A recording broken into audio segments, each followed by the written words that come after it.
Welcome to the Rogers Kakasunguro YouTube channel. There has been an ongoing discussions and suggestions on the possibility of Mama Ida Odinga taking over as the ODM official party leader and possibly to ascend into the position of deputy president or the president of the Republic of Kenya, if that so happens.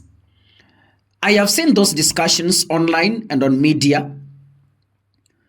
Some of you have called me Kaka. Can you do for us an analysis? Because Ida Odinga has been playing silent cards. She has been the engine behind Raila Odinga's success. But then, to me, I also have reasons why I believe that the only person to end the fights in ODM, because currently ODM is split. You see Simbarati is charting his own way ahead of 2032 presidential bid. You see Gladys Wanga is also charting her own way towards maybe hoping to be recommended as William Ruto's running mate in 2027. But who is a unifying factor? Raila Odinga has rested and is left ODM fighting for survival.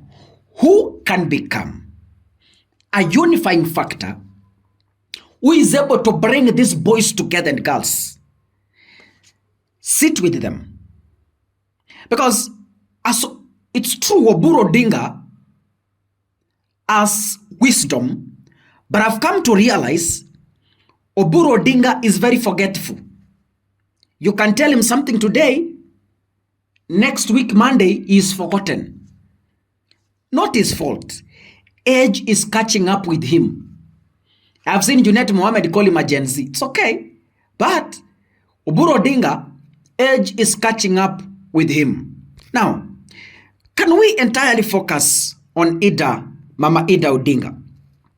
Mama Ida Odinga, to me, has a deep political experience and loyalty.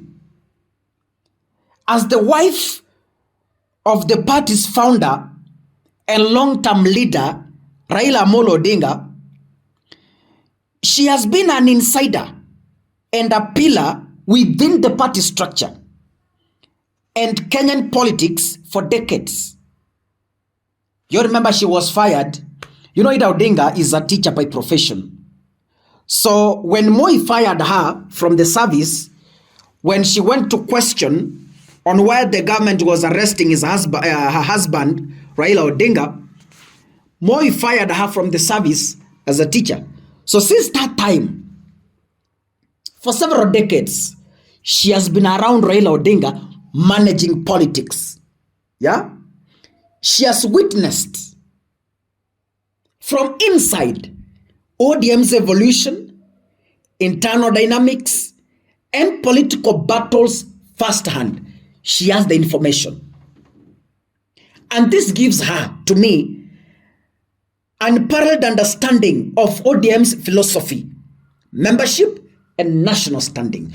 No any other person in ODM understands ODM party better than Mama Ida Odinga. Kama kuna mtu anaelewa chama cha ODM nje na ndani, to me, it's Mama Ida Odinga. Mama Ida Odinga is a renowned activist and educator. I've told you, she was a teacher. She founded the League of Kenyan Women Voters, wale mnasoma historia, in 1991, and this has consistently championed causes focused on women's empowerment health, like cancer, and fistula prevention and children's welfare. This aligns very well with the social democratic this aligns well, somebody distracted me. This aligns with the social democratic learning and pro-poor ideology often associated with the ODM party, potentially broadening the party's appeal among women and civil society organs. After she was fired and came home as a mother, there's something unique in Ida Odinga.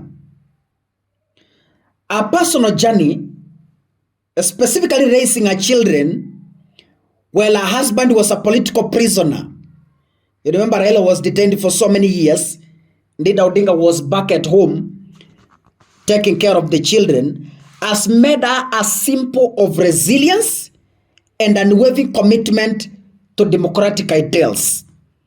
This personal narrative can inspire and galvanize the party's base and attract voters who value endurance and dedication. As I have been saying, Ida Odinga is a unifying figure. Hajui kucheza siasa ya chuki. See how she's welcoming visitors at Opoda. See how she's welcoming visitors. A unifying factor. Go back and listen to her speech yesterday. Alikuwa anaambia Wakenya, don't think there are political enemies in this Republic of Kenya.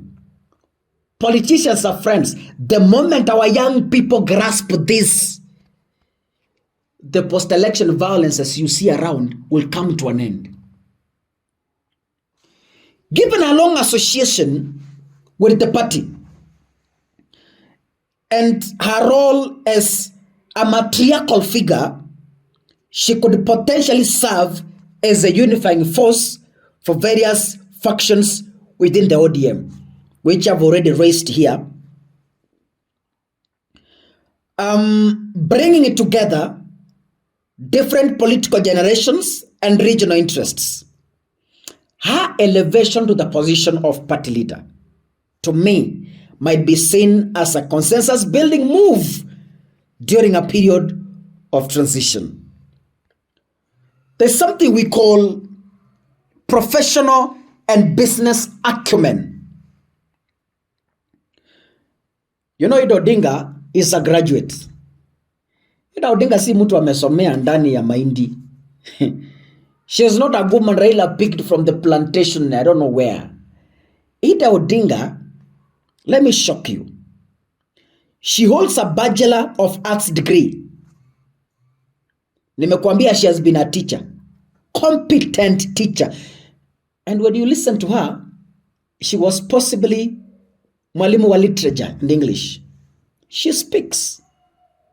See what she's done in her former school, mahali alisoma. Kuna hii shule ya wasichana, sijui wanaita aje, hii ya kwao hapa. She has done so many projects in that school. So Ida Odinga is a transformational leader.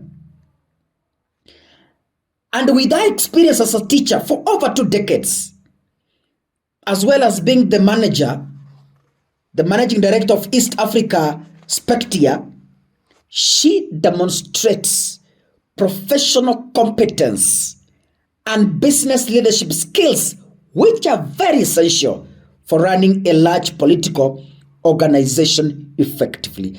Allow me to conclude this analysis by telling you this. Ida Odinga, assumption of the top role will be a historic moment for ODM and Kenyan politics, significantly advancing the conversation and practice of women leadership in male-dominated arena, and this will directly reflect our long-standing advocacy for 2/3 gender rule, which William Ruto has even failed to manage. Ruto aliwaambia during campaigns, I will give women 50% of my government.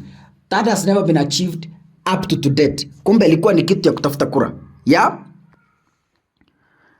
And again, let's also remember that our close proximity to the party's core leadership ensures a high likelihood of maintaining the ODM's established political ideology and vision, providing a sense of stability and continuity for long-term members and supporters. So to me, if you asked me today, If you asked me today, I could tell you the only person who can heal ODM and rescue it from sinking, it is one person, Mama Ida Odinga. God bless you, ladies and gentlemen. See you in the next episode. Asanteni sana.